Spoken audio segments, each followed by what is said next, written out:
ఇక నిన్న అంటే ఏమైందంటే అసలు యాక్చువల్గా ఇక్కడ ఈ 26 తారీఖు నాడు 4 పథకాలు అమలు చేస్తాం, తర్వాత ఇట్లా అని చెప్పేసి ప్రభుత్వం ప్రకటించింది మంచిగానే ఉన్నది కానీ నిన్న లిస్ట్ వచ్చినాయట. ఏవి ఇక్కడ ఇళ్లకు సంబంధించి ఇందిరమ్మ ఇళ్లకు సంబంధించిన లిస్ట్ వచ్చింది, తర్వాత ఇక్కడ రేషన్ కార్డులకు సంబంధించిన లిస్ట్ వచ్చింది, అదొకటి ఇదొకటి లిస్ట్ వచ్చిన తర్వాత ఆ లిస్టులల్లో కొంతమంది పేర్లు మాత్రమే ఉన్నాయి, అసలైన లబ్ధిదారుల పేర్లు అలా కనిపిస్తలేవని చెప్పేసి అన్ని ఊర్లలో ఇల్లు లేనోని పేరు దాంట్లో ఉండదు. బిల్డింగ్లు 4-5 ఎకరాలు ఉన్నోడికి ఏమో ఆడ ఇల్లు ఉంటుంది. ఎవరికి ఇచ్చినట్టు మీరు? దీంతో మొత్తం మీద రాష్ట్ర వ్యాప్తంగా ఆందోళన జరుగుతూ ఉన్నాయి. దీనికి సంబంధించి 100% ప్రభుత్వం బాధ్యత వహించాల్సిన అవసరం ఉంటుంది. మంత్రులు చెప్తా ఉన్నారు 100% మీరు మళ్ళీ అప్లికేషన్లు పెట్టుకోండి, మళ్ళీ కూడా ఇస్తామని చెప్తా ఉన్నారు. కాకపోతే ఏంటంటే ఇట్లా గందరగోళం జరగడానికి కారణం ఏందో కరెక్ట్గా ఆరా తీయాల్సిన అవసరం ఉన్నది. ఎందుకంటే విషయం ఏంటంటే అసలు నిజంగా లబ్ధిదారులు ఎవరైతే ఉంటారో, నిజంగా ఇల్లు లేని వాళ్ళు ఎవరైతే ఉంటారో వాళ్ళ పేరు లేకుండా ఇల్లున్న వాళ్ళకి డబుల్ ఇల్లు, తర్వాత ఇంకో అంటే ఫలానా పార్టీకి సంబంధించి అయితే ఉంటుంది ఇవన్నీ కూడా బంద్ చేసేది. ఎవరైతే లబ్ధిదారులు ఉంటారో ఆ లబ్ధిదారులకు అందాల్సిన అవసరం ఉన్నది. గతంలో తప్పులు అదే చేసిండ్రు, ఎవరు బీఆర్ఎస్ వాళ్ళు అదే తప్పులు చేసిండ్రు, మీరు కూడా అదే తప్పులు చేస్తా అంటే కరెక్ట్ కాదు. కాబట్టి 100% లబ్ధిదారులు ఎవరైతే ఉంటారో లబ్ధిదారులకు అన్యాయం జరగడానికి వీల్లేదు. ఇల్లు లేని వాళ్ళకు మొదటి ప్రాధాన్యత కల్పించండి. తర్వాత ఇల్లున్న వాళ్ళకు తర్వాత ఒకవేళ మీకు ఎక్కువ అనిపిస్తే ఇల్లున్న వాళ్ళకు కూడా మళ్ళీ ఉన్నప్పుడు అది తర్వాత విషయం అదొకటి. తర్వాత రేషన్ కార్డుల విషయంలో కూడా చాలా ఇట్లా మొత్తం మీద మాకు రేషన్ కార్డులు రావట్లేదు, తర్వాత మాకు కొత్త రేషన్ కార్డులు అందులో పేరు లేదు, ఇట్లా రకరకాలుగా ఇబ్బందులు ఉన్నాయి.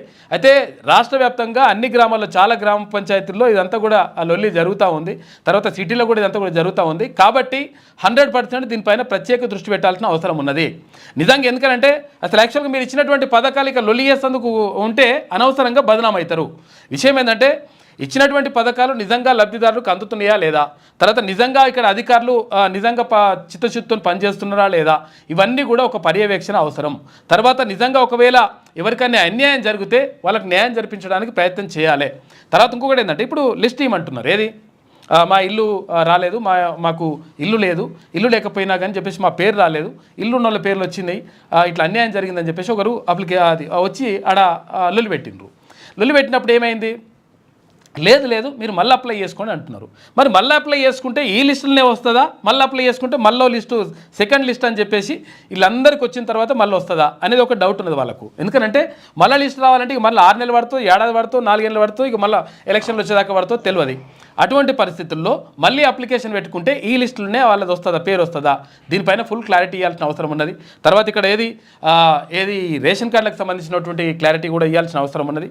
అన్ని విషయాలకు సంబంధించి క్లియర్గా ఉండండి. ఎందుకంటే మళ్ళీ ఇప్పుడు మా పార్టీ వాళ్ళు ఇప్పుడు ఎందుకంటే ప్రజలందరూ ఓట్లేస్తే గెలిచిండ్రు, పార్టీ వాళ్ళ బీటీ వాళ్ళ తర్వాత విషయం పక్కకు పెడితే. కాబట్టి 100% దీనిపైన ప్రత్యేక దృష్టి పెట్టండి. లేకపోతే మీరు ఇచ్చినటువంటి 4 పథకాలు ఏవైతే ఉంటాయో ఆ 4 పథకాలు ఇంకా అబాస్ పాలు చేసేటువంటి అవకాశం ఉంటుంది. వాళ్ళు రెడీగా ఉన్నారు బీఆర్ఎస్ వాళ్ళు. అక్కడ ఏమైంది ఎట్లున్నారంటే ఏదైనా దొరుకుతుందా అని చూద్దామని చూస్తున్నారు వాళ్ళు.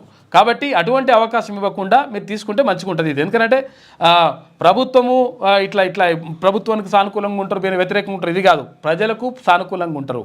క్యూన్యూస్ ఎప్పుడు కూడా ప్రజల పక్షాన మాట్లాడుతుంది. కాబట్టి 100% ప్రభుత్వం తప్పు చేస్తే తప్పనుడే, ప్రభుత్వం మంచి చేస్తే మంచి అనుడే, ఇదంతా కూడా లెక్క ఉంటుంది. ఇదంతా నడుస్తూ ఉంది. క్యూన్యూస్ ఛానల్లో పనిచేయటకు అనుభవం గల సీనియర్ వీడియో ఎడిటర్స్ కావాలను సంప్రదించవలసిన నెంబర్ 8688926084. qnewsads@gmail.com ను సంప్రదించండి. లైక్ చేయండి.